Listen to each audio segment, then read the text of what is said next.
The Edwardian Petticoat. Typically, no more than 2 petticoats were worn at once. The first petticoat, or the one worn closest to the skin, was always made of lightweight, ultra-fine, delicate fabric. The topmost petticoat, particularly when it was made of a colored fabric, were often referred to as underskirts. Something I may have to make to complete my Edwardian wardrobe. Serving as a foundation layer, petticoats often had an accordion pleated flounce attached to the hem. Its border sometimes stiffened with horsehair or even steel. The evening petticoat became extremely exuberant, becoming far more elaborate than the skirt, and were often cut with a train.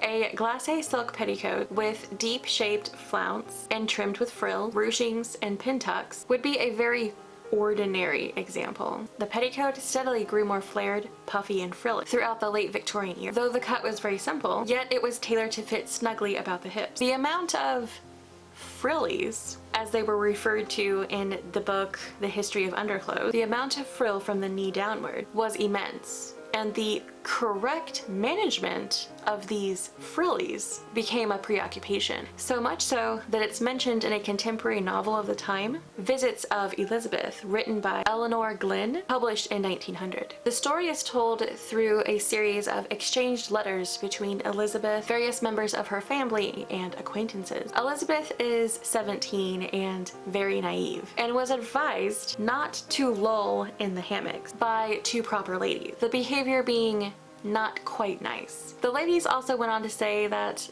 only married women indulged in hammocking, but Elizabeth believed it was because the 2 ladies didn't have pretty enough petticoats. Instead, the proper ladies chose to take seats in chairs nearby, while the Lady Doraine and Miss Smith characters made a place between them for Elizabeth on the hammock. As I knew my frillies were alright, I too hammocked, and it was lovely. In this particular example, Elizabeth realizes her petticoats are fit to be seen, so to speak, either by the same or opposite sex, and doesn't mind indulging in the activity, for she knows that her petticoats are most likely elaborately decorated with frills, ruffles, and lace. Although there isn't any description in the text, so I'm primarily going on assumption. For if Elizabeth's petticoats weren't elaborately laden with frills, lace, and decor, then they wouldn't have been fit to be seen, right? Whether or not women dress to impress other women or men is a matter of opinion, but I certainly do believe throughout history both men and women dressed to display their wealth, and being able to afford yards of insertion lace or to have someone make such an elaborate petticoat for you was certainly a display of wealth and luxury. When we think of Victorian or Edwardian women, we often think of them lavishly dressed in impeccably tailored street suits, extravagant silk, satin, or velvet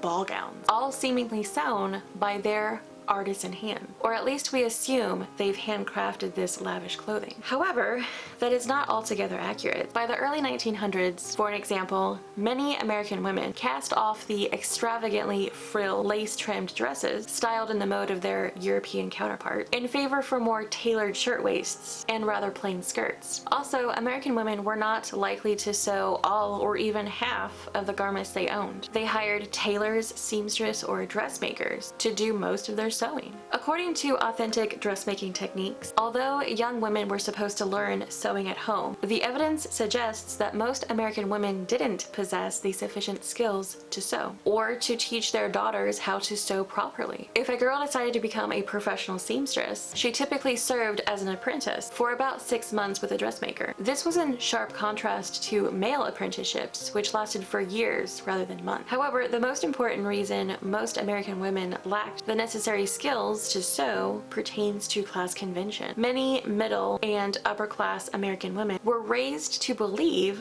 that they would always be taken care of by their spouse. They often never learned the rudimentary skill of dressmaking other than fancy ornamental embroidery stitches. But after all, this was still during a time in which there were only 3 occupations available to women. Occupations in society's eyes that deemed them appropriate for women to hold. One career was dressmaking. Teaching or being a governess seems to go hand in hand, or becoming a nun.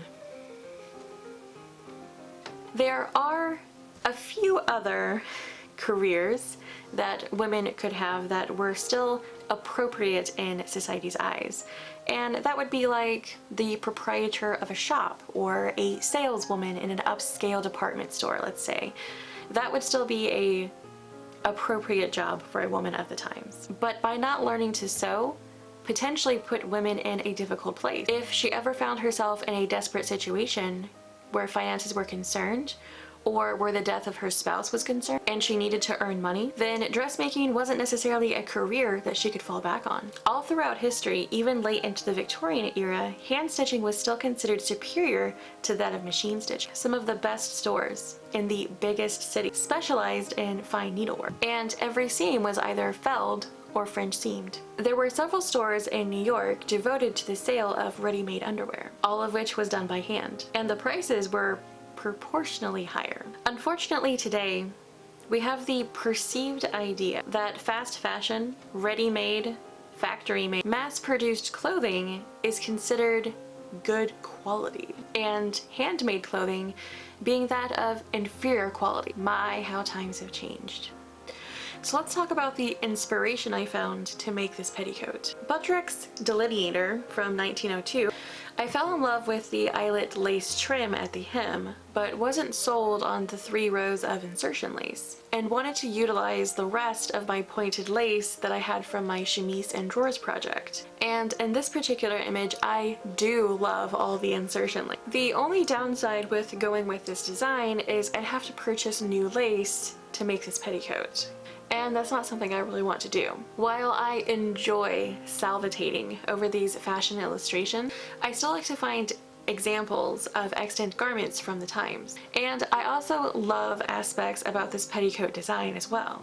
Ultimately, I decided to do a mashup and use different aspects from each design to make my Edwardian petticoat.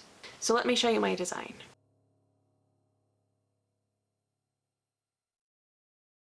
Taking most of my inspiration from the Augusta auctions photo, I decided I wanted to raise the decoration to around knee height, and wanted to incorporate the 4 rows of vertical pin tucks at the side front seams. In the construction process, I forgot to mention that I had drafted the side front panels with an extra 4 to 5 inches so I'd be able to sew in the pin tucks. In the original petticoat, I'm not sure what these pin tucks are actually for other than to be decorative. I decided to do a repeat pattern of the insertion decoration: beading lace, vertical pleats, pin tucks, lace, pin tucks, vertical pleats, and I had planned on a final row of beading lace, which I think would have completed the overall look beautifully, but I ended up not having enough beading lace by just a few inches. Under the insertion sections, I added on a plain, flat piece of fabric 10 or so inches long, and beneath that, the eyelet lace trim. Now that you know my plan, let's get into the construction process.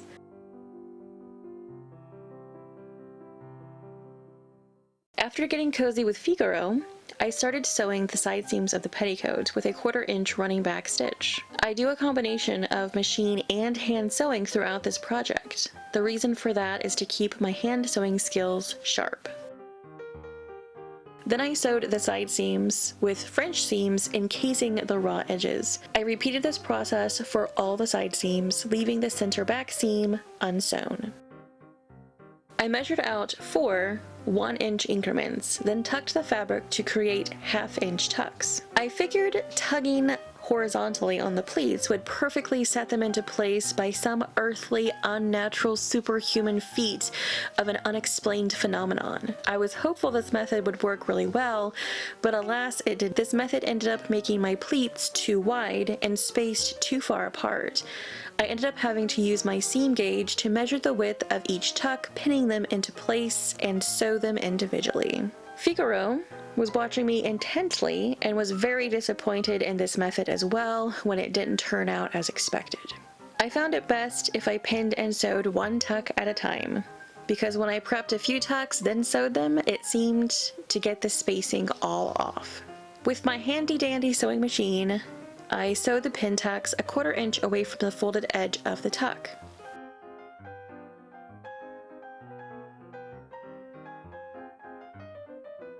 After the tucks were sewn, I gave them a light mist of a heavily watered down spray starch and had the ever so satisfying pleasure of pressing the tucks flat.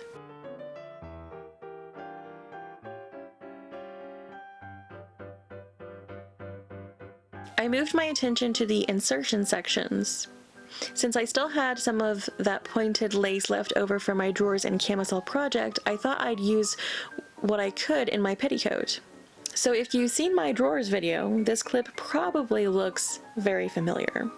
I cut 2 strips of fabric 8 inches tall and 52 inches wide, and top stitched both rectangles to either side of the pointed edges of the lace. If I would have been thinking clearly, I would have realized that my math was all wrong. In fact, I needed a total of 102 inches, which included seam allowances. But since the damage was already done, I ended up having to cut these pieces out twice and seam them together at the halfway point. After trimming down the seam allowance, I folded it back, pinning it into place, being closely monitored by Silky nonetheless. After all my seam allowances were prepped, I hand-stitched down the seam allowance the same way I did on my drawers project. Somehow I found this tedious process to be therapeutic, as I needed to sharpen my hand sewing skills, since it had been quite a while since my last hand sewing project. I finished all the felled seams on both panels whilst watching a Back to the Future marathon.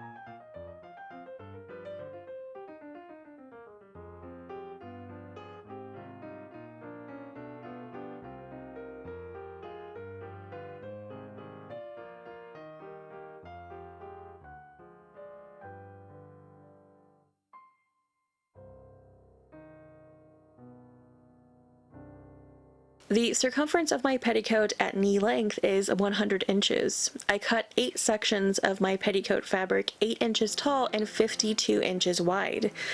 I sewed the 4 unpleated panels together using French seams, then sewed the other 4 panels the same as the first 4.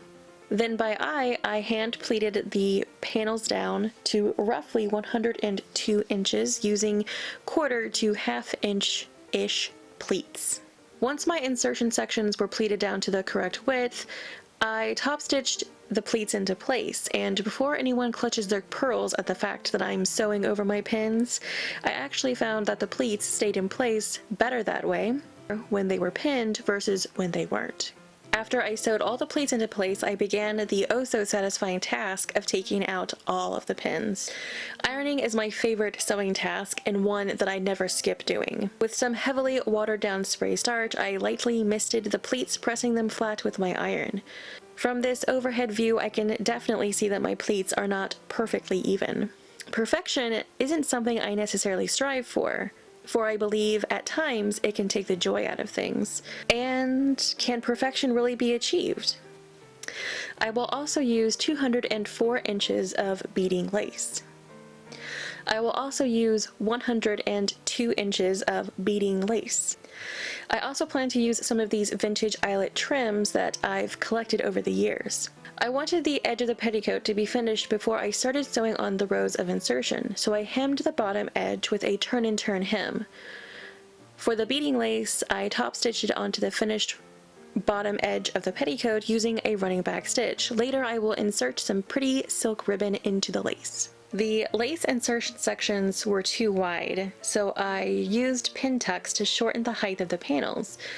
I struggled a bit with these pin tucks and played around with different ways to create them, hoping to find the quickest yet most efficient and precise way.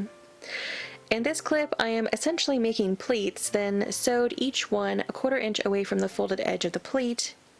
I'm really loving the way all of these different textures and elements are coming together to create a very pretty painting of an Edwardian petticoat. When it came to assembling the insertion sections, I realized the height of the pleated sections were too tall, resulting in making the length of the petticoat too long, so I cut the pleated strips in half, opportunistically doubling my quantity of pleats so I was able to use them as a second section of insertion. The pleated strips were now 4 inches tall. I made sure to secure the loose ends of the pleats with stitching. With the shortened pleated insertion panels, I pinned them right sides together to the top and bottom edge of the lace panels.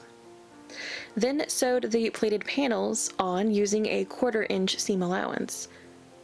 But using such a narrow seam allowance was to cause me problems in the future. I should have used a 1/2 inch seam allowance. It would have made flat felling them easier. To cover my blunder of a too narrow seam allowance, I trimmed down the seam allowance even more to 1/8 of an inch, stitching on some satin ribbon to cover the raw edges. While there isn't anything wrong with this seam finish technique, it wasn't what I was planning on, but the end result is still something I'm happy with. Once the insertion sections were assembled, I hemmed the pleated edge, then top stitched the beading lace onto the pleated panel. At this stage, I tried it on to see how much longer I wanted the petticoat. It was only shin length, so I needed more fabric. To gain length, I added a panel of fabric at the bottom of the pleated insertion. Sadly, I don't have any footage of this testimony, but rest assured I did do this. Okay, so some time has passed since I've worked on this project, and I sort of fell off the bandwagon with filming this. So let me catch you up on the progress I've made. I didn't end up using the first eyelet trim I placed on the table, for there wasn't enough yardage of it to use. So it will go back into my stash until I can find a use for it. For the larger bundle of eyelet lace, I trimmed off the bias band, finishing the top edge, and ran 2 rows of basting stitches at the top edge. Then tightly gathered it down and sewed it onto the bottom edge of the last panel on the petticoat. To finish off the raw edge of the eyelet ruffle, I stitched on a 1/2 inch wide satin ribbon flat over the seam allowance. I much prefer this method of seam finishing compared to the other methods I've used on this project. The waistband is rather uninteresting, and I'm not going to lie, sort of ugly. The waistband was cut on the straight grain, which I probably should have at least cut it on a curve or on the bias. It didn't give me too much trouble sewing it on, but we will see after a fitting if it's going to lay flat and not pucker too much. For the drawstrings, I attached them to the side back seams, and I simply scoot the fabric on the twill tape to adjust it to my waist. The last panel, as well as the added length of the eyelet lace trim, resulted in the petticoat being too long, which, strangely enough, I was happy about, because I was completely out of cotton that I had used to do this project. So my only option to take up length was to sew more pin tucks into the plain panel, since I wasn't willing to disturb the embroidered eyelet lace edge. I sewed 6-inch pin tucks into the panel, making it 6 inches shorter. I didn't necessarily plan for there to be 6 of them, so I was basically sewing enough pin tucks to take up as much length as I needed.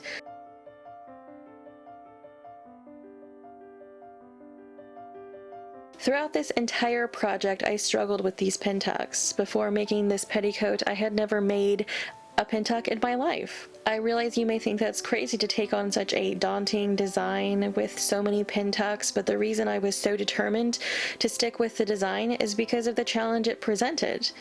Sure, I could have gone with a simpler petticoat design, one that involved skills I already had in my bevy of accomplishments, but where's the fun in that? Where's the challenge to be bested? I wanted to be able to have an extravagant, lacy, frilled, pin-tucked petticoat of my dreams.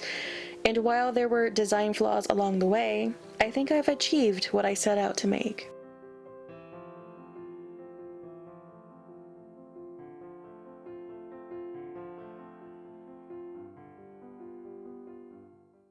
For some reason, I'm getting some serious Girl Scout vibes from my outfit. I just need like the cross body sash and have it be all bedecked with pins and patches and stuff, and I would look the part.